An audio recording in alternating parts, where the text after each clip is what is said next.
Makasih teman-teman udah join Ngomar with Expert sore ini. Semoga yang puasa tetap semangat puasanya. Ini klise banget. Semoga yang lagi kurang fit, semoga cepat fit lagi ya teman-teman. Ini kebetulan hari ini yang akan sharing ada Ko Jemi. Thank you, Ko udah bersedia untuk sharing. Thank you juga Mas Isa yang udah mengundang, ceritanya kan temennya Mas Isa nih, mengundang Ko Jemi untuk eh, sharing sesuai yang udah aku Sama sesuai yang udah kedengeran ya? aku Suara saya note. jelas Oke ya? oke, kedengeran Oh, ya. kedengeran. Yang udah Sip, aku sip. share di poster dan juga di Instagram. Hari ini kita bakal mendengar nih sharing-sharing dari Kojemi tentang Dungeon Master. Mungkin teman-teman yang lain sih ya udah tahu lah ya gitu kan, kayak mungkin beberapa orang di sini udah tahu. Tapi kalau aku personally aku belum tahu banyak tentang ini. Tapi aku tahu Dungeon and Dragons sih, tahu itu. Sip. Cuman kalau menjadi dungeon masternya aku masih nggak tahu, jadi nanti mungkin bakal belajar dari sini juga. Terus eh pernah lihat juga video Raditya Dika yang Nah, main di Andy itu, tapi masih nggak ngerti itu gimana mainnya, terus kok bisa lama banget ya, kayak mainnya tuh bisa storynya kayak panjang banget kayak gitu. Nah, mungkin teman-teman nanti kita dengar tentang sharing-sharing Kojemi sebagai nih Dungeon Master dan juga tabletop RPG enthusiast juga. Nah, aku juga sempat kepoin eh, Instagramnya yang Adventura Arcana itu, ini banget ya, vibes-nya Lord of the Ring banget gitu. Aku soalnya penggemar Lord of the Ring sih, jadi kayak wow gitu kan. Nah, apa namanya? Jadi nanti mungkin teman-teman yang tertarik dan penasaran juga boleh nanti tanya-tanya di chat atau juga di open mic langsung. Nah, tapi sebelum sebelum aku mungkin kasih waktunya ke Ko Jemi, mungkin aku jelasin dikit ya kok tentang Ngomaruet Expert nih apa sih? Mungkin dari Mas Isa udah ngasih sedikit apa ya, kayak gambaran Ngomaruet Expertnya apa. Tapi basically ini tuh salah satu event internalnya kami di Kumara. Jadi apa namanya, sebagai game design consultant kan, jadi kita juga perlu belajar banyak dari POV orang-orang di luar Kumara gitu. Nah, sesi belajarnya santai-santai aja di salah satu internal activity kita ada Kumara Web Expert ini. Jadi kita dengerin sudut pandang orang-orang yang dari luar Kumara yang punya kegiatan atau hobi kegiatan ya, basically kegiatan yang menarik lah gitu, bisa pekerjaan, bisa hobi, bisa juga kegiatan yang lagi dilakukan atau yang pernah dilakukan kayak gitu. Jadi eh apa namanya, kami dari Kumara juga izin belajar ke Kojemi, ya pasti ada dong insight yang bakal nanti kita dapat siap. sharing ini gitu. Nah, kebetulan sebenarnya harusnya ada Mas Eko sebagai Itu CEO. ada tuh Mas Eko Nah, udah nongol. tapi Mas Ekonya lagi sakit gigi tuh kok. Jadi Oh, ya. biasanya tuh suka ada opening dulu dari Mas Eko. Cuma Mas Eko lagi sakit gigi, jadi kayaknya Nggak belum apa-apa, jadi aman, Ko aman. Jemi, aku minta maaf ya, Ko ya Jemi, kan. sorry. Nggak apa-apa, Mas Eko. Aman, Mas Eko. Ya, Kalau Apa udah lama kabar nggak dirimu? Ya ketemu, ampun, udah lama banget iya. kita. Secara digital maupun Dirimu, secara fisik belum pernah ketemu lagi. Udah berapa entar, tahun. entar, entar. Aku, tapi aku izin oke nih. Ini baru selesai nih, Ya, ya, mukanya ya. Aman, seberantakan. aman, aman. Aman, nah Abis Om ini Pak. kita ngopi-ngopi ya, Mas Jemi ya. Ayo, ayo, ayo, ayo. Kita gitu. Ya, ngobrol-ngobrol. nanti kita abis ini ngopi-ngopi ya. Aku izin Siap. belajarnya dulu, Wes. Sip, Lanjut, sip, lanjut, sip. lanjut. Ini Oke. lagi bagus kok di apa role playing lagi bagus sekarang. Oke, tapi mungkin tadi aku agak skip, sorry. Kita mungkin rehat dulu ya, karena mungkin ada beberapa teman yang baru datang, mungkin dari meeting atau apa. Kita mungkin rehat dulu beberapa detik, berdoa juga. Kayak Boleh. berdoa di silahkan.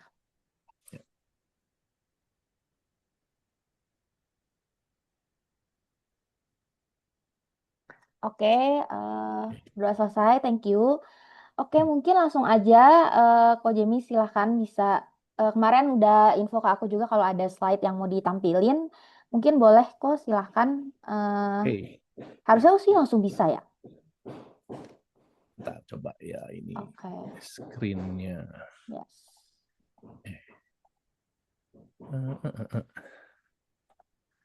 Nah, ini share. Nah, oke. Silahkan. Nah, ya ini. Nah, Oke, ini saya mulai aja langsung nih Boleh, ceritanya. boleh. Langsung aja. Oke, ini saya kasih judul Forever DM ya, Tabletop Role Playing Story. Kenapa judulnya Forever DM? Soalnya biasanya yang pertama kali pengen ngajakin main, ujung-ujungnya jadi Dungeon Master gitu. Karena biasanya yang lain nggak ada yang mau baca aturannya, rulebooknya lah misalnya. Jadi terpaksa nih yang pengen main bangetnya harus jadi Forever DM-nya nih. Ya, jadi mungkin konsep dari role playing-nya sendiri juga kita bisa kalau secara ini kan pada di game designer semua ya, kan berarti kan tahulah ya Homo ludens, manusia sebagai bermain gitu. Kalau ini kan manusia dan bercerita juga sebenarnya udah dari zaman dulu banget ya. Salah satu jenis rekreasi manusia tuh ya dengan cerita gitu kan. Sebelum ada game, sebelum ada buku, itu ada opera, ada apa dan segala macam zaman dulu ya. Uh, jadi bercerita itu udah jadi salah satu naluri manusia gitu ya. Tuh. Nah kalau role playing sendiri, apa ya ini jadinya mainnya apa sih tabletop role playing kan kalau main board game sama nih duduk bersama nih ya sama awalnya sama nih duduk bareng-bareng. Cuma kalau board game kan udah ada aturannya, set rule-nya dan lain-lain. Kalau di sini juga sebenarnya ada aturannya. Cuma kalau role play itu lebih fleksibel lah. Jadi semuanya ya mungkin Dungeon Master sebagai yang pembawa dalangnya lah gitu ya. Dia representasiin si dunianya seperti apa. Mengambil keputusan pun tidak terikat oleh rules ya karena keputusannya benar-benar manusiawi ya, manusiawi dalam arti lain kayak kita dalam kehidupan nyata. Cuma mungkin settingannya misalnya kalau settingan fantasi ya kita bisa lebih aneh-aneh secara skillnya dan lain-lain. Dan juga di sini bukannya berarti kayak Grand Theft Auto kayak GTA ya, GTA bisa tembak-tembak, bunuh-bunuh dan lain-lain. Di sini konsekuensi pun harus ada. Jadi kalau nggak bisa, yang kalau DM yang baik ya, kalau Dungeon Master yang baik itu akan memberikan konsekuensi kalau playernya misalnya nakal atau jahat di dunianya ini. Gitu. Ya biasanya sih ya ini kalau tabletop role playing tuh pilarnya tiga lah, exploration, ya jadi dia explore dunianya, terus social encounter gimana dia mungkin akan berinteraksi kepada NPC melalui DM ya sebagai yang menjadi cerita jadi NPC-nya dan nanti secara taktikalnya ada combat gitu biasanya. Jadi nggak semuanya social encounter tapi ada juga yang memang tactical gitu ya. Terus uniknya gitu ya. Uniknya ya kita tuh bercerita bersama lah, yaitu tidak ada penonton tuh kita bikin cerita tuh barengan gitu. Uh, Walaupun ada dalangnya gitu ya, ada DM-nya, Dungeon Master-nya, tapi cerita tuh semuanya gimana player sebenarnya sih intinya player yang menentukan arah cerita gitu. Jadi cerita dibangun bersama, ya semua orang bisa kontribusi ke dalam cerita kan masing-masing player juga bisa kasih kayak backstory-nya, nanti Dungeon Master bisa masukin backstory mereka ke dalam ceritanya misalnya gitu. Nah, jadi intinya tuh ya inilah. Jadi sama bercerita yang tadi seperti saya bilang, ceritanya kita bangun bersama, arah ceritanya ditentukan oleh player dan tidak pernah pasti karena adanya si dadu ini nih. Jadi kan dalam kehidupan juga segala sesuatu tuh nggak pasti ya. Kita udah planning dan lain-lain, ada aja persentase untuk gagal. Nah itu tuh eh, sebuah kejadian-kejadian yang tak terduga di dalam kehidupan tuh direpresentasikannya sama si dadu ini nih. Kita udah start sebagus mungkin pun kalau lemparan dadunya jelek ya gagal gitu gitu jadi justru tapi kegagalan itu yang membuat menarik ya gitu ya. Nah kalau Dungeon Master sendiri tugasnya ya ini uh, dalang ya jadi yang memberikan challenge lah kita tuh yang memberikan challenge kepada player karena kalau hidupnya cuma gitu-gitu doang lancar juga kan apa serunya ya kan kita di sini mau membuat sebuah kejadian sebuah cerita yang epic lah jadi cerita yang epic cerita yang kalau nanti udahnya bisa diceritain lagi bersama teman-teman dan lain-lainnya ya ini pemimpin tanpa mendominasi itu uh, disesuaikan dengan aturan tapi GM sendiri boleh memberikan pertimbangan sendiri di luar aturan sebenarnya sih gitu. Kalau saya sih begitu ya. Nah, gitu. Jadi memberikan tantangan, tapi jawabannya sebenarnya nggak mesti fix ya. Kadang-kadang saya kalau jadi Dungeon Master juga saya dengerin playernya gitu. Saya dengerin playernya, malah kadang-kadang misalnya saya udah planningnya, wah nanti ini problem yang ini tuh hasilnya ini. Tapi ternyata player tuh ngobrol, ngasih ide yang lain, saya bisa ubah. Yang membuat supaya si player tuh menjadi lebih imersif ke dalam si cerita ya. Jadi yang tebakan-tebakan mereka yang konspirasi-konspirasi yang mereka pikirin ternyata benar tuh kan, jadi mereka sendiri lebih lebih senang ya. Jadi, gitu. Nah, ini kegagalan yang indah itu maksudnya jadi justru kita itu kalau main role playing game bikin karakter ya, misalnya kita bikin karakter tuh jangan kenapa dibikin pasti ada stat. Kalau ada stat yang jago pasti ada stat jeleknya gitu. Karena dibikin supaya mereka bermain tuh secara party ya. Dan justru yang menarik dari cerita tuh kalau ada kegagalan gitu.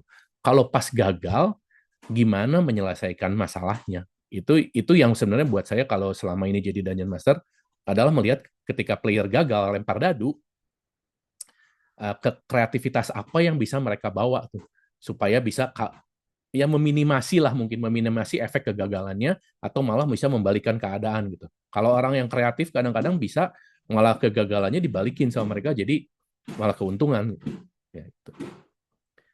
Gitu. Nah, ruang ini yang salah satu yang saya suka juga dengan tabletop role playing game itu sebenarnya ya ini kita tuh karena saking bebasnya ya kita pilihan kita tuh saking bebasnya kan kita main tuh nggak kayak game-game role playing yang di game digital ya ceritanya kan udah fix ya banyaknya kalau di sini kan kita memang benar-benar bisa kasih keputusannya semau kita.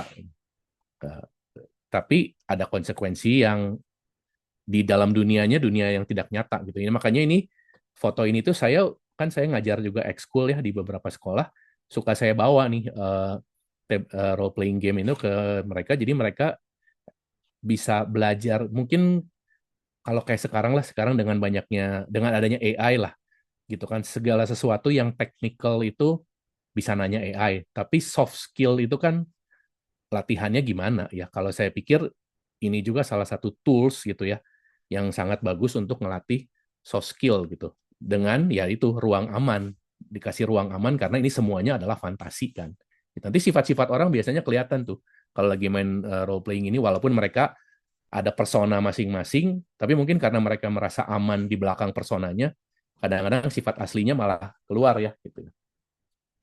Nah, ini juga yang saya suka tabletop role playing game ini bisa dipakai untuk latihan team building ya, teamwork ya.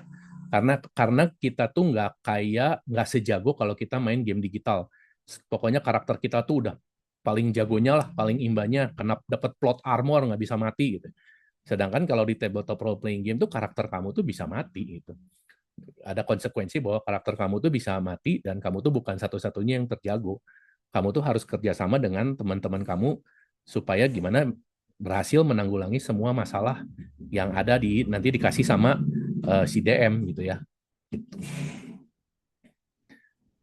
Nah, kalau ini balik lagi juga kalau menurut saya sih tabletop role playing itu bagusnya ya ini kita bisa kayak latihan untuk seperti hidup di dunia nyata lah gitu. Jadi tapi dalam ruang lingkup yang lebih aman tadi gitu.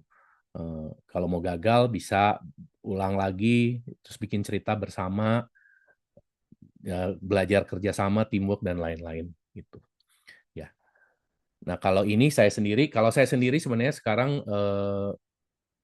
ya karena saya suka banget ya tabletop role playing. Menurut saya ini sesuatu yang bermanfaat lah untuk orang-orang tuh bermanfaat banget. Saya justru main dari game tuh dari digital turun malah paling bawah ini sekarang paling analog. Ini kan sebenarnya tabletop role playing game tuh termasuk salah satu game yang paling analog yang malah di bawahnya board game gitu.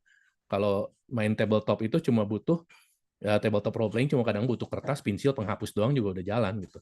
Ya kalau dari digital ke board game ke sini. Nah ini saya udah sempat bikin beberapa kayak e-book dan lain-lain gitu untuk membantu orang-orang yang misalnya mau belajar tapi mungkin buku-buku masih dalam bahasa Inggris dan lain terus tebal-tebal gitu ya.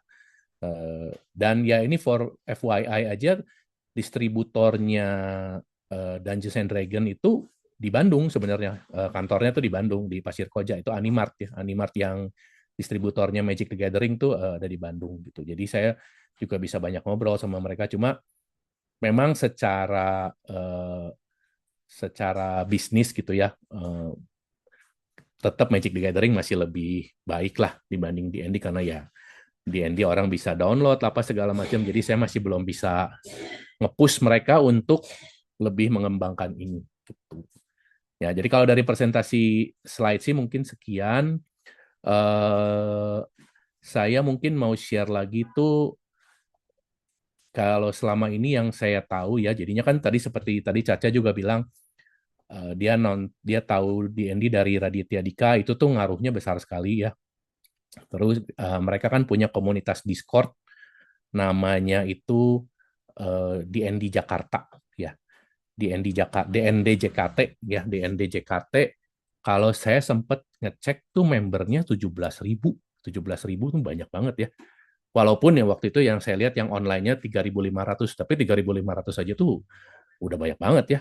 Kalau pertandingan TCG aja paling ratusan gitu kan. Paling cuma berapa ratus doang gitu pertandingan TCG itu kalau saya lihat misalnya Pokemon atau Magic the Gathering ya nggak nyampe lah ribuan sih gitu. Jadi harusnya ini sekarang tuh D&D terutama gitu lagi naik daun sih. Kalau terus sharing juga mungkin saya bisa sharing lagi kalau di Cina itu ada yang namanya Jubensha. Mungkin sebagian di sini juga udah tahu ya. Jubensha itu jadi sejenis role playing game tapi scripted ya. Jadi nanti pemainnya tuh datang ke tempat mainnya, dia misalnya pilih judul si cerita misterinya yang mana, nanti masing-masing tuh dapat skripnya. Mungkin agak mirip sama House on the Hill lah, Haunted House on the Hill gitu. Betrayal at House on the Hill gitu. Jadi ada skripnya dan katanya tuh perkembangan bisnisnya gila banget di sana. Saya nonton kalau di YouTube tuh di yang 2 tahun lalu tuh udah ada 10.000 toko buat main Jubensha gitu di Cina ya. Dan asal usulnya ini si Jubensha ini tuh dari apa reality show-nya Korea. Kalau yang suka nonton Korea ada namanya dulu Crime Scene. Crime Scene. Nah, dari si Crime Scene ini diadaptasi ke ada acara Cina juga namanya Who's the Murderer gitu. Dari situ sama mereka dikembangin lagi jadi mereka bikin si Jubensha ini. Jadi mereka bisa mainin skenario-skenario kayak di crime scene itu tapi ada tempat mainnya sehingga akhirnya membuka banyak peluang kerja sebagai penulis ya. Di situ kan mereka kan kalau udah sekali main kan udah ya nggak bisa dimainin lagi. Jadi ceritanya kan harus nambah terus ya. Gitu. Jadi itu yang buat saya juga menarik. Mungkin di Jakarta kalau nggak salah udah ada yang mirip-mirip yang namanya X-Space. Itu kalau nggak salah X-Space itu agak-agak mirip Jubensha kalau nggak salah. Nah, nah, mungkin saya sharing sampai sini dulu aja. Saya mungkin open untuk pertanyaan dulu mungkin sampai sekarang gitu. Oke. Mungkin teman-teman ada yang penasaran. Kalau aku mungkin langsung tanya aja ya kok. Jadi kalau Mhm. misalnya jadi sebagai Dungeon Master itu tuh ada persiapannya nggak sih sebelum? Yang pasti Dungeon Master harus tahu rule-nya kan, si aturannya. Hmm. Jadi kan kalau tabletop role playing kan sebenarnya judulnya tuh ada banyak lah sama kayak board game ya. Kayak yang paling terkenal ya D&D kan, itu paling terkenal. Terus ada Call of Cthulhu. Call of Cthulhu juga itu salah satu kalau kalau nggak salah itu di Jepang paling terkenal tuh Call of Cthulhu. Itu dia temanya cosmic horror temanya. Terus di Indonesia sendiri sebenarnya udah ada yang bikin itu si Morphosic ya. Morphosic Studio tuh dia bikin Kutuk namanya sebentar. Kalau nggak salah suka pernah dibawa main kalau lagi acaranya Kumara deh. Si dulu tuh DM-nya Ari namanya. Ini produknya nih. Jadi itu Kutuk dia ceritanya lebih buat kayak horor lah, horor Indonesia gitu. Jadi ya kalau jadi DM sih intinya harus tahu aturan, terus ujung-ujungnya nanti harus bisa improvisasi ya, karena kan player tuh arahnya kemana-mana gitu. Nggak, kalau misalnya kita bikin cerita, kita udah nyiapin nih, oh kayaknya player bakal ke A, B, C, tiba-tiba mereka ke D gitu kan. Kita harus bisa cepat nih, langsung gimana nih supaya mereka bisa balik lagi nih ke A, B, atau C gitu. Eh, jadi kalau buat saya sih jadi DM mungkin persiapan justru jangan terlalu detail. Persiapan justru jangan terlalu detail.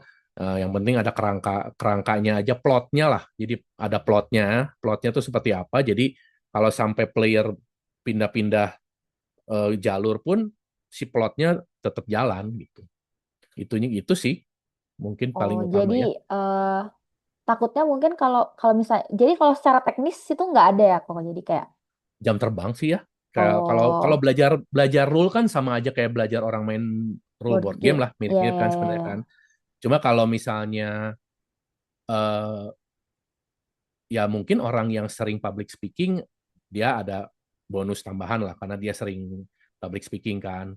Atau misalnya orang yang mungkin dia pernah belajar drama, mungkin di sekolahnya pernah belajar apa ikut yang apa sih pertunjukan-pertunjukan gitu juga mungkin ya membantu cuma nggak terlalu penting sih soalnya stylenya DM kan beda-beda ya.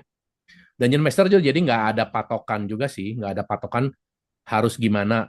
Patokannya cuma satu sebenarnya, patokannya adalah playernya happy nggak mainnya gitu sih. Kalau playernya happy, ceritanya jalan, ya udah sebenarnya sih udah bisa dibilang berhasil ya. Jadi sebenarnya nggak perlu terlalu banyak dipikirin juga sih, nggak terlalu perlu banyak yang persiapan yang terlalu detail segala macam gitu.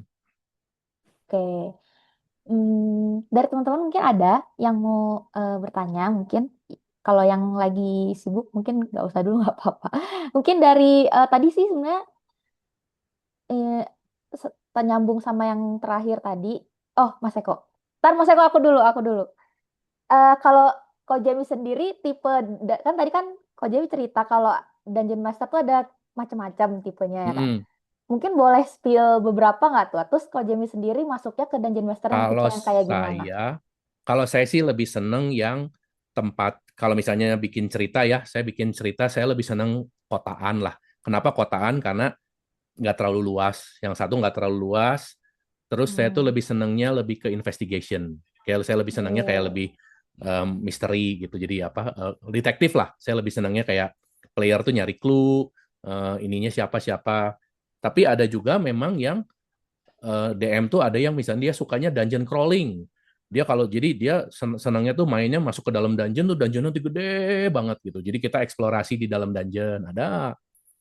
Ada DM yang sukanya combat gitu. Berarti bakal kalau main sama DM battle. ini pasti combatnya banyak aja gitu. Oh, Gitu. Jadi beda-beda. Yang saya tahu sih ada yang gitu ya. Kalau saya beberapa kali main sama orang, ada yang senang dungeon crawling, ada yang senang combat. Kalau saya senangnya investigation, ada yang jago bawain horor gitu. Gitu. oke. Jadi beda-beda sih. Menarik. Ternyata ada tipenya ya. Aku baru tahu. Ya, Oke, jadi ya. enaknya tuh nggak ada patokan lah. Jadi misalnya DM-nya suka apa, ya mungkin nanti bawanya pasti mungkin ke arah sana gitu. Sama DM-nya mungkin akan Hmm, ke bawah ke arah sana gitu. oke, Jadi oke. nanti player juga bisa pilih mau DM-nya yang Oh, mana. oh gitu. Oke. Oke, Mm-mm. kalau gitu mungkin next Mas Eko duluan. Tadi Mas Eko JB baru kau. Mas Eko silakan. Oke, suara aku kedengeran nggak, Caca? Kedengeran, kedengeran. Dengeran kan? Oke, thank you. Kok Jenny, sorry, aku nggak bisa nyalain kamera. Tapi Ya. aku tertarik banget. Udah lama banget aku nggak main WES, hampir terakhir main jujur-jujuran mungkin sekitar 20 tahun main apa RPG, tabletop RPG. Tapi mungkin karena modelnya waktu itu emang serius gitu ya, aku malah jadi tertarik yang kau Jenny tadi cerita, bisa ngebentuk cerita karena waktu itu mungkin emang uh, Agent Masterku tuh selalu strict gitu ya, dia pokoknya strict gitu ya, jadi nggak banyak bikin di mana lah, pokoknya strict. Tadi bisa mau tolong mungkin bisa sedikit lebih dijelasin dari ini kalau sebenarnya kan pemain bikin cerita bareng sama si Dungeon Masternya, mungkin ada contohnya gitu loh gini, itu maksudnya gimana sih, contoh sederhananya aja sih pemainnya bikin cerita bareng sama Apa sih? Dungeon Apa Master. Pak Mas Saya Eko? kasih kan. Mas Eko agak kurang jelas tadi. Oke, sorry. Contoh, Tadi kan Kak Jami cerita, apa namanya, pemain tuh bikin cerita kan sebenarnya gitu ya. Ya. Ya nggak? Waktu main. Nah. Eh, itu tuh bisa tolong dikasih contoh sederhana aja kalau Jami bikin, misalnya dia lagi kemana terus ada kejadian apa gitu ya. Supaya Nah. mungkin semuanya bisa ngebayangin lah bikin cerita di tabletop RPG barang-barang tuh gimana sih bentuknya gitu ya. Itu pertama. Pertanyaannya. Oh, Yang kedua, misalnya kalau ya. misalkan kita mau ngajak orang yang totally baru gitu ya, tadi kan memang banyak kan genrenya kan, ada Ya. dungeon crawling, ada ada ya beberapa lah ya. Aku juga tahu kayak ada ya semi war game gitu kan. Nah Ya, kalau kita baru mau ngajak temen yang belum pernah sama sekali, itu rekomendasinya yang mana ya? Untuk supaya mereka nggak kapok gitu loh, yang jadi malah jadi tertarik. Mungkin itu, dua itu aja. paling gampang sih sebenarnya pakai starter setnya di Andy aja. Starter setnya di Andy tuh biasanya memang dibikin supaya semuanya ada eksplorasinya, ada social encounter-nya, terus ada combat-combatnya lah sedikit gitu. Jadi biasanya pakai si starternya dari D&D tuh udah enak lah, udah disettingin begitu gitu. Jadi dan kalau saya sendiri juga kalau misalnya bikin cerita sendiri, saya usahain ada elemen itu masing-masing sedikit tadi exploration, social encounter sama combat. Jadi kalau nanti misalnya udah main sama yang veteran sih, nggak mesti semuanya ada di satu saat gitu. Mungkin mungkin sesi ini social encounter doang, sesi Ah, ini oke. ada yang combat doang. Tapi kalau misalnya untuk new player, biasanya saya bikin one Kasih shot semuanya aja. kasih Oh. semua, tapi misalnya kan kasihnya paling level 1 kan. Level 1 kasihnya yang questnya yang gampang-gampang aja gitu. Hmm. Kasih questnya Supaya yang ada gampang. menangnya gitu ya. Jangan mati semua Jadi ya. ngerasain Jangan mati semua. semua. Ya, kan tapi bisa dibantuin sama DM. Misalnya Ya, udah pada mau mati, oh tiba-tiba ada siapa datang membantu. ya, ya, ya. Kita punya Dungeon Masternya kan Isa sangat baik hati, Mas. Ya, Ya, kalau kalau terlalu terlalu baik hati nanti kadang-kadang kurang challenging. Saya pernah ngebunuh satu party karena karena orang. Oke, terus yang tadi mungkin contoh ngebangun ceritanya kok Jamie. Ngebangun cerita sama pemain itu mungkin supaya teman-teman kebayang yang belum pernah Kalau ini juga. membangun cerita, kalau saya sih makanya biasa kalau kan ada yang namanya session zero ya. Session zero tuh jadi sebelum kita main ngumpul dulu nih untuk cerita nih ekspektasinya apa. Sebenarnya paling bagus tuh kayak gitu ada session zero-nya. Kamu sebenarnya preferensinya mainnya tuh yang diekspektasiin di game ini apa sih gitu. Terus biasanya di situ juga kita bisa nanya yang namanya ini nih mask and veil. Nah, mask and veil itu jadi kalau mask kan topeng. Jadi apa nih yang harus disensor? Misalnya adegan 18 plus plusnya kah? Jangan terlalu vulgar Hmm, atau misalnya gore-nya jangan hmm, terlalu vulgar di mask. Kalau di veil itu berarti yang boleh lah tapi tipis-tipis lah gitu. Gitu hmm, tipis-tipis. Nah, itu juga diobrolin di situ. Terus hmm. biasanya kalau saya sih minta ke player, saya minta background story. Backgroundnya nggak usah terlalu detail juga. Nanti justru I see, I see. along the way kita buka nih background dia. Nanti kalau dari background dia biasanya saya masukin tuh nanti ke dunianya supaya lebih imersif. Jadi jadi nanti si cerita ternyata kejadian ini tuh nyambung sama musuhnya player yang ini yang dulu menghancurkan desanya gitu misalnya gitu. Ah, oke, Jadi si oke. player juga ngerasa ini Oh iya, dunianya dia gitu. Nanti kalau main I see, bedanya I kalau see. pemain D&D gitu ya sama kalau kita main game digital, kalau ngobrol tuh Ya. nanti pasti ngobrolnya gini. Ingat nggak waktu kemarin kita ngelawan naga? Ngomongnya tuh udah kita gitu. Kita bukan bukan ingat nggak waktu si Cloud sama si Tifa lawan naga misalnya. Beda kalau main di tabletop tuh udah ngomongnya kita yang lawan naga, bukan orang lain. Karena saking personal dan saking imersifnya gitu. Padahal mainnya cuma ngobrol doang gitu. Cuma Ya. basa-basi doang. Ini ada Sisi, banyak pertanyaan nih di ya, ya, oke, oke. Tapi satu lagi, berarti ini konfirmasi aja kok jadi. Berarti sisi sendiri zero-nya itu yang krusial semua orang tuh bisa bikin latar cerita masing-masing gitu. Walaupun statistik segala macamnya bisa di set kan. Oh, bukan bisa di set, bisa. by rule di set kan. Tapi mereka Heeh. bikin latar cerita sendiri lah, dikasih waktu gitu ya. Ya, malah misalnya Oke. misalnya misalnya player misalnya mau nambahin cerita, selama ceritanya itu Ah, cuma untuk mengembangkan cerita, bukan buat bikin karakter dia jadi imba gitu ya. Biasa sih saya ya. kasih. Biasanya saya kasih, Oh, jangan I see. tiba-tiba, ya dulu saya ada peninggalan peninggalan senjata dari leluhur saya, pedang +5. Ya itu kan udah kelihatan banget ya. Cuma biar karakternya jago. Tapi kalau misalnya dulu Iya, iya. leluhur saya tuh ada kutukan ini, nah itu kan sebenarnya Ah, nambahin nambahin ke cerita ya. bukan Ya, supaya ya, karakter dia tambah jago gitu kan. Kalau yang ya, gitu-gitu ya. biasanya saya kasih gitu. I see, I see, I see. Jadi harus ngatur itu juga lah ya. Si season zero itu harus di set up bener lah ya. Si, Ya bisa aja ya saya kasih supaya pedangnya tapi ternyata terkutuk pedangnya kan bisa aja. Kalau isengin aja playernya gitu kan ya lu mau gitu lagi boleh tuh gua kasih yang lain kutukannya nanti gitu kan. ya, ya, ya. Understood, understood. Oke, Kalau thank you. Kalau jadi ini seru-seru. coba ini saya mau jawab yang di ini ya yang di chat nih. Berapa persen perbandingan improvisasi? Improvisasi sih sebenarnya saya lebih ke kalau player eh, apa ya? Kalau player mulai keluar dari jalur yang dari saya terus dia nanya hal-hal yang yang saya juga nggak kepikiran tadinya gitu. Mau nggak mau improvisasi jadinya gitu. Mau nggak mau improvisasi. Saya sendiri juga masih banyak perlu latihan lah kayak misalnya gimana caranya supaya player tuh kalau naik level tuh lebih natural. Jangan kayak, ya kamu level 3 ya naikin start semua gitu kan kayak kurang seru ya. Kalau yang tahu Critical Role itu kan kalau di Amerika paling terkenal tuh Critical Role ya si yang main D&D di YouTube itu. Mereka sekarang kalau naik level dikasih naik levelnya sama gamenya terserah mau naiknya. Pokoknya kalian udah bisa naik level katanya. Cuma terserah gimana cara naik levelnya. Tolong dinarasiin yang bagus. Gitu. Jadi nggak langsung naik level sama sama si DM-nya dilempar balik ke playernya. Kalian udah bisa naik level, cuma tolong bantuin bikin ceritain gimana kalian naik levelnya nanti selama petualangan ini. Kalian pilih satu satu satu masa di mana kalian ceritanya mendapatkan inspirasi untuk naik level. Itu keren sih yang baru sekarang keren banget gitu. Nah ini apalagi nih?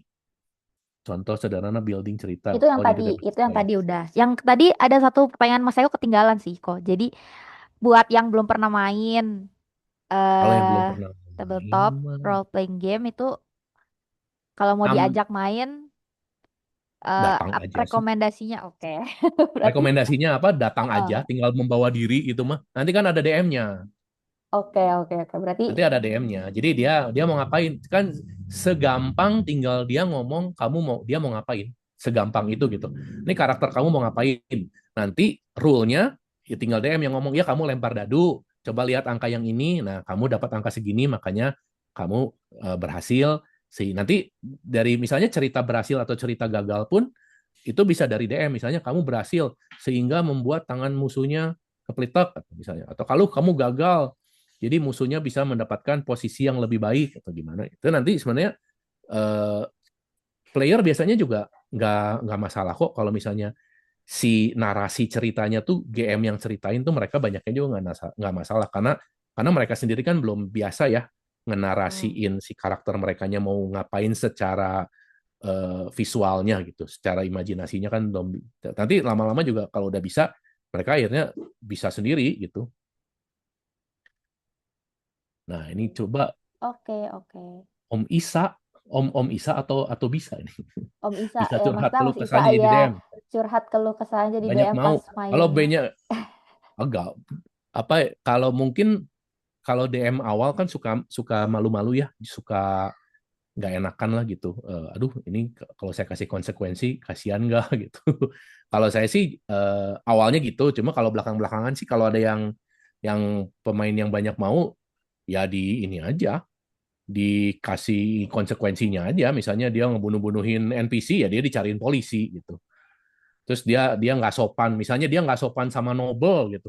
Noble yang wizard, noblenya ya ditembak lah sama wizardnya gitu. Pernah dulu ada yang begitu ya, dia udah ditembak terus dia HP-nya nol gitu. gitu.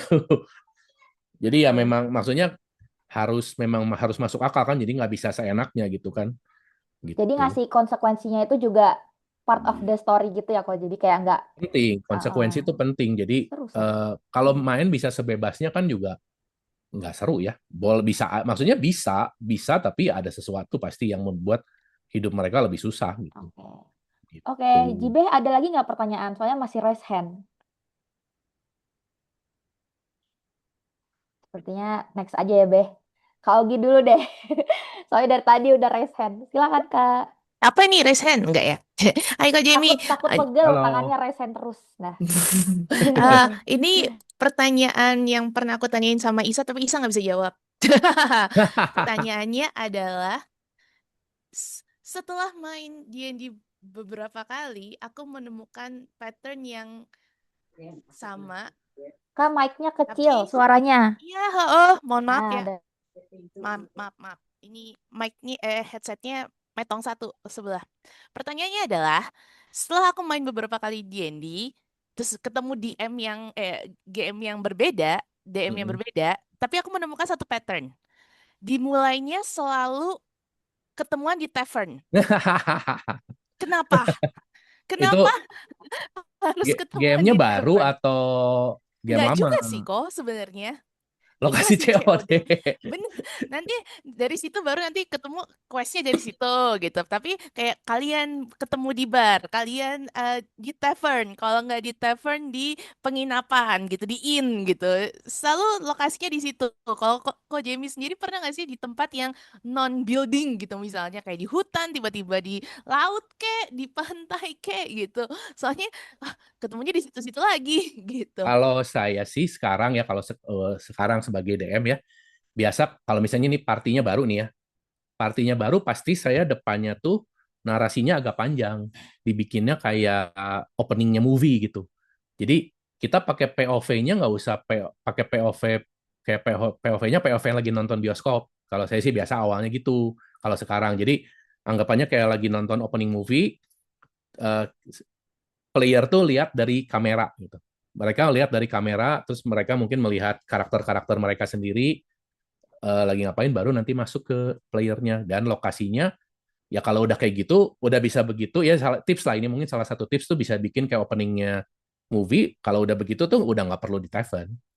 Kalau di Taven tuh biasanya mungkin kalau DM-nya masih agak baru, belum kepikiran untuk narasinya, ya nggak apa-apa lah, kita kasih lah di Taven dulu lah gitu kan, baru belajar ya, baru belajar.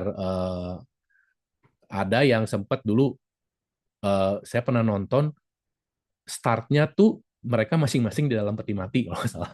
Jadi semua player itu keluar di peti mati tiba-tiba, kenapa nggak tahu. Itu kan juga uh, unik ya gitu. Jadi sebenarnya nggak mesti selalu Tavern, tapi memang Tavern itu paling gampang untuk latihan, kan ya tempat berkumpul kan ya Tavern kan gitu. Oke, Kak JB, thank you. Ya, ini siapa nih yang main kutuk? Ini si Ari, ada yang tahu Om, nggak yo Mas Mas Ari? Yo. Arinya kemana sekarang? Saya nyari tidak ada yang suka ngedemin kutuk itu dulu. Ibe tahu harusnya Ari kemana? Masih rest hand dia tuh nggak ini nggak Nggak capek-capek dia. capek-capek tangannya. Oke, oke teman-teman mungkin ada pertanyaan lagi. Oh Mas Isa, silakan Jibeh dipas dulu aja. Nah, Mas.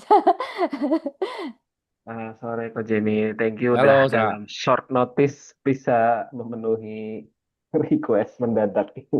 Ya kan saya kerjaannya tiap hari beginian, bikinin konten beginian ya, jadinya materi banyak jadinya. Oke, pertanyaan kok, kalau ada tips atau mungkin ini kali ya, pengalaman kalau ngehandle yang large group gimana kok? Buat aku sendiri 6 orang itu udah termasuk large group ya, atau mungkin kok Jenny udah pernah bikin sesi yang di atas 6 orang gitu, mungkin 7 atau pernah sih, 7. Saya sih biasanya 6. Saya kadang-kadang kalau misalnya campaign panjang malah di 6. Kenapa 6? Karena kalau misalnya ada yang nggak bisa datang, ya tetap ngumpul gitu. Jadi yang nggak datangnya saya jadiin NPC gitu. Kadang-kadang jadinya ya enaknya kalau kalau misalnya kan sebenarnya idealnya tuh 4 ya. Idealnya tuh 4 sampai 5 lah. Cuma biasanya kan kalau satu orang dua orang gagal datang tuh cancel kan. Cuma kalau enaknya di 6 tuh satu dua orang cancel tuh ya udah, cerita tetap jalan. Yang dua yang nggak datang ini saya bikinin ceritanya. Mereka kemana kemana kemana gitu. Saya yang jalanin sih, jadi karakternya saya NPC-in. Kalau dulu sih begitu. Jadi 6 tuh untuk saya sih antisipasi buat yang nggak datang. Cuma dulu pernah sampai 7 lah. Terus kalau 7 sih, misalnya sampai banyak udah large party gitu ya, antisipasi saya adalah saya nggak akan pernah ngusulin untuk split the party. Jadi saya nggak akan bikin situasi di mana si party itu eh, harus misah gitu. Kecuali mereka sendiri yang mau ya. Tapi dari sayanya sendiri nggak pernah membuat mereka di dalam situasi yang mereka tuh harus misah gitu. Kalau sampai misah pun dua lah gitu, dua grup gitu, jangan sampai kebanyakan. Soalnya kasihan ya nanti kalau misalnya kebagi dua aja, misalnya saya lagi cerita yang satu, yang satunya kan idle ya, grup yang satu laginya diem doang kan, bengong gitu, cuma dengerin cerita. Jadi enaknya memang kalau lebih kecil tuh kemungkinan mereka nggak akan split party. Kemungkinan split partinya lebih kecil lah. Kalau banyak kan ya paling repot tuh split the party gitu. Apalagi kalau udah splitnya jadi tiga gitu mecahnya, wah lumayan ribet gitu ya. Sama kasihan player yang lainnya juga. Pertama kasihan secara story naratif, ya, jadi harus nunggu. Yang kedua juga kasihan pas lagi combat. Lagi combat tuh muternya kelamaan, agak downtime-nya jadi agak lama ya. Kayak sama aja kayak main board game, kalau kebanyakan juga kan downtime-nya jadi agak lama ya gitu. Cuma saya sih mentok idealnya di 6 lah, tapi 7 saya pernah sih. Dulu saya pernah pertama kali bikin event di Facebook, bikin event nih, "Oh, udah yuk nyobain yuk main role playing game." Yang ngekliknya cuma 4. Ya, ngeklik mau datangnya 4 orang, pas yang di hari hanya yang datang 14 orang. Itu pertama kali nge-DM lagi. Itu pusingnya setengah mati. Tapi ya itu kacau balau sih itu. Cuma memang tidak disarankan lah itu. Oke, oke. Mungkin pertanyaan follow up sih. Kalau misalnya tadi banyak, anggaplah ya 7 atau 6 tadi lah. Eh, kita perlu ini gak sih? Ngasih turn untuk setiap orang misalnya untuk apa ya, ngasih Spotlight spotlight gitu-gitu gak sih kok? kalau bisa sih, kalau bisa sih. Jadi eh, misalnya kalau udah agak lama nih, beberapa sesi ini sih satu player nih kok kayak jadi agak pasif gitu ya. Nah, itu kita bisa gali dari si background story nih. Nah, kita mulai masukin tuh background story-nya ke cerita yang baru, yang nanti yang di sesi berikutnya nih. Supaya dia ngerasa, loh, kok ini rasanya background story gua gitu kan. Cuma nanti belakangan pun biasanya kalau partinya udah solid ya, kalau partinya udah solid tuh mereka udah ngerti tugas masing-masing gitu. Ada yang memang bagian social encounter, negosiasi dan lain-lain. Ada yang bagian scouting gitu. Nanti ada yang memang bagian battle yang damage-nya paling kenceng gitu. Nanti kalau kalau misalnya udah ya partinya kalau udah solid, biasa mereka ngerti tugas masing-masing gitu. Enaknya tuh gitu kalau partinya udah solid. Oh ini kerjaannya sih inilah, udahlah maju maju maju gitu. Ini misalnya social encounter, permisi sini gue yang maju gitu. Eh, seru sih kalau udah partinya udah solid, memang seru sih. Jadi mereka sendiri masing-masing nanti udah tahu jobnya apa. Kerennya gitu sih nanti kalau kalau partinya udah solid tuh. Ya, jadi beneran party beneran ya, maksudnya jadi Beneran party beneran. Jadi bagian ini mah lu aja lah, taruh lu ranger misalnya scouting. Ayolah lu lah ranger gitu. Gue ya percuma gue misalnya saya main sorcerer mau scouting mampus gitu kan. Mending suruh rangernya aja yang scouting gitu. Oke, thank you. Mungkin ini deh, terakhir deh. Kan aku juga ngikutin apa? eh Kalau Jamie bikin konten ya. Jadi kayak sempat nggak review berbagai jenis buku tabletop RPG lain lah, nggak cuma D&D. Ada juga Nah, sistem-sistem lain. Nah, mungkin boleh di-sharing nggak sampai sekarang Ko Jamie udah mempelajari berapa jenis sistem wah RPG banyak ya. dan Tapi yang gede, yang favoritnya yang mana nih? favorit sebenarnya tugasnya masing-masing beda sih. Jadi kayak D&D itu kalau kata saya buat new player bagus. Jadi lumayan fleksibel rule-nya, tapi nggak terlalu fleksibel sampai player nggak bingung. Kan kalau sekarang tuh D&D itu yang tadi saya bilang critical role itu kan dia ngeluarin buku kan, namanya tuh Dagger Heart. Eh, sebenarnya kalau secara role play sih semua mirip-mirip lah. Cuma bedanya kalau di Dagger Heart ini lebih di combat-nya. Jadi si combat-nya itu lebih fleksibel, lebih bebas. Cuma kalau untuk main dengan player baru, takutnya itu malah mereka bingung gitu kan, mau masuknya kapan. Kalau di D&D kan jelas ya urutan masuknya tuh ada inisiatif 1, 2, 3, 4 siapa dulu, kedua siapa, ketiga siapa. Nah, makin bebas aturannya, makin light, rules-nya makin light, sebenarnya kalau playernya udah jago, itu bisa lebih bagus. Cuma kalau untuk ngajarin orang, kalau kata saya jangan yang terlalu bebas gitu aturan. Jadi misalnya kayak D&D, buat saya D&D itu bagus buat ngajarin player baru. Terus ada Call of Cthulhu. Call of Cthulhu itu bikin karakternya lumayan lama ya, rada ribet. Terus masalahnya tuh kan itu cosmic horror, jadi kemungkinan matinya tuh lumayan besar gitu. Kemungkinan matinya tuh lumayan besar. Tapi sekarang enaknya tuh di online tuh udah ada kayak karakter generator gitulah buat Call of Cthulhu. Soalnya misalnya kamu fitur utamanya ini. Nah, untuk statnya tolong aturin deh, biar gua nggak terlalu AP gitu kan, analisis paralisis. Udahlah statnya sama si sistem aja.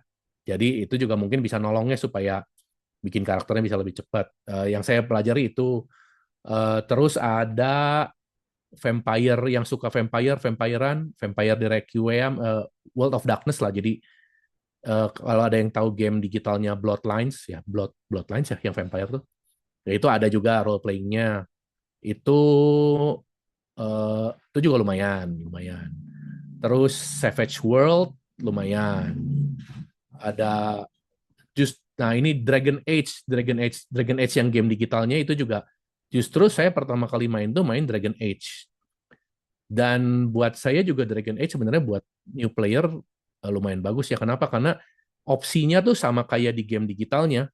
Cuma ada 3 pertamanya. Jadi fighter, rogue, sama mage.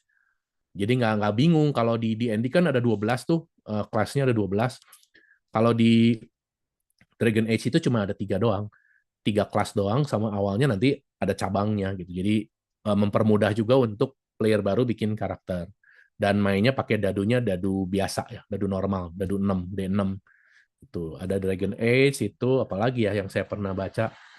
Ada Fate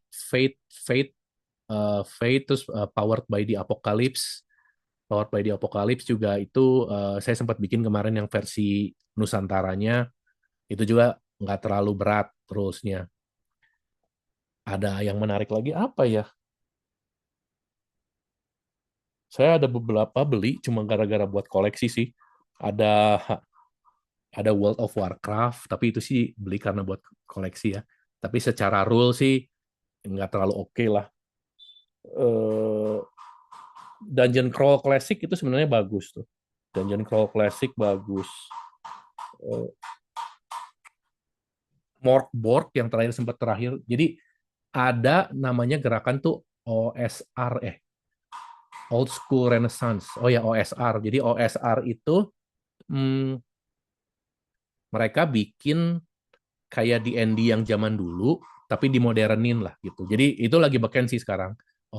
Si sistem OSR itu juga lagi beken sekarang dan bagus ya.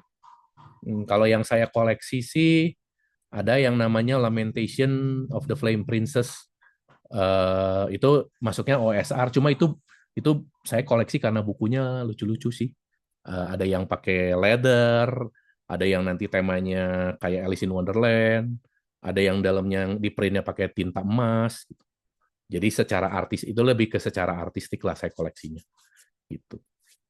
Jadi banyak sih kalau ya mungkin kalau yang benar-benar saya mau mainin paling 5 lah yang mungkin saya mau coba pakai main gitu ya.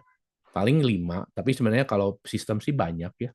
Gitu. Sistem sih ada banyak. Tapi yang bagus ya saya pegang paling 3 lah kalau saya pegang mah. Gitu. Nggak akan banyak, nggak perlu banyak-banyak juga sih. Soalnya memang kalau D&D itu karena si lemparnya dia 20 kan, eh, makanya bikin bisa lucu dan seru-seruan gitu kan. Kalau yang si dadunya nggak terlalu fluktuatif angkanya, justru bisa dibawa ke arah yang lebih serius mainnya yang lebih horor mungkin gitu kan. Jadi dibikinnya yang jangan terlalu fluktuatif dadunya lah supaya dia bisa ngejaga mood si lemparan dadunya nggak terlalu kalau terlalu fluktuatif kan wah kalau lagi hoki tuh jadi udah nggak serem lagi gitu kan. Gitu. Terus ada yang mainnya pakai Jenga. Jadi mainnya tuh narik narik Jenga gitu. Misalnya kamu mau melawan hantunya, ya ayo tariknya ambil 5, narik 5 jengganya ke atas. Itu namanya dread itu pakai jengga juga itu lucu. Saya kemarin main sama anak-anak SMP pakai dread itu yang pakai jengga. Mereka lebih gampang ya, setupnya kan lebih gampang gitu. Kalau di D&D kan bikin karakternya lama dan lain-lain. Kalau itu ya udah startnya simple aja. Terus mainnya nggak usah pakai dadu, pakai jengga aja. Biasa di sekolah ada sih jengga gitu kan. Itu juga lumayan lucu sih dread itu. Itu. Ada apa lagi? Mungkin ada yang mau ditanya lagi? Oke, Mas Isa ada yang mau tanya lagi? Udah sementara ini Udah. cukup, thank you. Oke. Mungkin terakhir deh aku tadi eh agak penasaran juga. Tadi kan Ko Jemi cerita kalau sem- main juga di sekolah gitu ya. Heeh. Maksudnya, nah itu tuh ada yang maksudnya adaptasinya nggak? Maksudnya untuk ke anak-anak kalau misalnya ngenalin tabletop RPG, adaptasinya kayak gimana? Terus mungkin kan aku tadi tuh kepikirannya kalau anak-anak kan dia agak-agak suka ke distract atau gimana. Nah itu gimana caranya Ko Jamie untuk sebagai dungeon master itu untuk Kalau nge-keep saya attentionnya nyobain, murid-murid saya gitu. udah nyobain ke anak SD. Anak SD nggak terlalu respon lah, karena mereka Hmm, juga kan pemikirannya masih pengennya main lah, bukan iya. bercerita kan. Kemarin saya ke anak SMA juga, tapi nggak tahu ya ini mungkin apakah di setiap sekolah sama, saya kan nggak tahu. Saya sih Hmm. kemarin yang sempat nyobain SD, SMP, SMA tuh di BPK Singgasana. Itu saya sempat ngajar SD, SMP, SMA. Jadi saya bisa bandingin lah kalau di situ. SD nggak masuk karena mereka masih pengen mainnya yang lebih heboh lah gitu. Terus SMA kemarin juga role playing lebih trolling lah ya, lebih trolling gitu. SMP masuk kemarin ke saya sama main sama anak SMP mereka mereka bisa gitu. Walaupun mungkin nggak semua ya, tapi ada beberapa tuh yang nanti mau bikin cerita. Terus ini saya udah bikin, saya punya cerita, saya menulis, bikin cerita gimana menurut gitu, gitu. Tapi nggak tahu ini apakah bisa diterapin ke semua sekolah atau enggak ya. Kayaknya mungkin tergantung anaknya juga sih. Cuma kemarin saya nyobain pakai si Dread, sistem Dread itu yang pakai Jenga itu enak sih. Jadi setupnya cepat, tinggal statnya juga saya cuma pakai 3 stat doang, misalnya apa? Strength, Intelligence, Spirit gitu. Karena ceritanya horor kan, eh, tinggal pilih masukin statnya 2, 1, 0. Jadi nanti kalau kamu challenge-nya itu nanti dikurangi dari statnya. Misalnya kamu harusnya ngambilnya 5 challenge yang untuk strength. Karena strength kamu 2, ya udah dikurangi 2, ngambilnya cuma 3. Jadi kan gampang hitungnya. Kalau D&D itu agak lama setupnya. Pakai Jenga enak sih itu. Yang Dread pakai Jenga untuk ngajarin. Apalagi kan kalau ngajarin ekskul kan waktunya mepet ya, cuma sejaman lebih gitu. Kalau D&D itu pasti butuh waktu agak lama. Kalau yang pakai Dread itu, yang pakai Jenga itu enak, lebih setupnya cepat, bisa langsung main gitu. Itu sih kalau pengalaman saya sih salah satu yang enak buat ngajarin anak-anak sekolah di ekskul, eh, yaitu Dread salah satunya yang cepat, setupnya cepat, mainnya juga mereka gampang lah ngertinya. Terus tegangnya dapat ya, karena kan kalau udah diambilin udah mau jatuh kan, itu kan udah goyang tuh kan jengganya kan. Gitu. Itu Karena sih. pakai Jenga itu ya. Oke, oke, oke. Mm-mm. Oke, Kalau seru banget jatuh, ya. playernya out of the game. Bisa Oh, ya out of the game tuh bisa mati, bisa luka, bisa pingsan itu apa gitu. Enaknya kalau pakai Jenga tuh jadi grafiknya tuh ceritanya selalu naik, tegang, udah hancur kan, duar hancur, dia disusun ulang kan, nyantai lagi. Tapi makin lama makin susah lagi kan, naik lagi, jebret lagi. Jadi si cerita tuh pasti gini, grafiknya tuh nanti naik turun kalau pakai Jenga itu. Cuma kalau dulu keseringan main ini, semuanya jadi jago semua. Main Jenga aja jadi jago semua. anak Jadi seringan kita main. Iya, jadi kita susah-susahin sendiri, naruhnya miring gitu. Naruhnya pokoknya ngambilnya yang susah-susah gitu, supaya lebih susah Tuh, kalau gitu. jatuh gimana kok katanya Mas Isa? Jatuh itu, jadi kalau yang ngejatohin, narik si playernya out of the game, out of the game. Jadi dia udah nggak masuk ke dalam cerita. Tapi Hmm. out of the game-nya itu nanti gimana DM-nya, kenapanya gitu, kenapa dia out of the game-nya tuh nanti diceritain sama DM-nya kenapa. Gitu. Jadi dia Oke. udah nggak bisa ikutan main lagi. Oh, nah, seru banget nih. Tapi ini bagusnya banyaknya bukan untuk campaign panjang ya, mungkin untuk one shot gitulah kalau yang pakai Jenga tuh. Oke, oke, oke. Oke deh, kalau gitu, ih pas banget jam 5. Oke, Hmm, kalau gitu mungkin kita tutup dulu kali ya untuk Ngumar with Expert sip. hari ini. Thank you Ko Jemi udah Hmm. sharing-sharing. Semoga nanti bisa eh, cobain ya ikut main Ya, siapa tahu eh, nanti Kumara bisa menyebarkan semangat role playing game main karena buat tabletop. saya ya kalau ngelihat ya maksudnya ini salah satu media yang bisa ngelatih soft skill sih kalau buat saya sih ya gitu. Yang dimana kita kayaknya sekarang perlu banget. Yes, setuju, setuju. Oke. Oke deh, kalau gitu teman-teman, kita sekian dulu untuk Ngumaret Expert hari ini. Thank you Ko Jemi udah Oke, sharing-sharing. Thank you teman-teman semuanya. Selamat berbuka ya buat yang oke. buka puasa. Thank you. Bye, bye-bye. Thank you, Thank Ko you Ko. Jemi. Yo, sama-sama. Thank you, Caca. Thank you, Ko Jemi. Thank you, Caca. Thank you.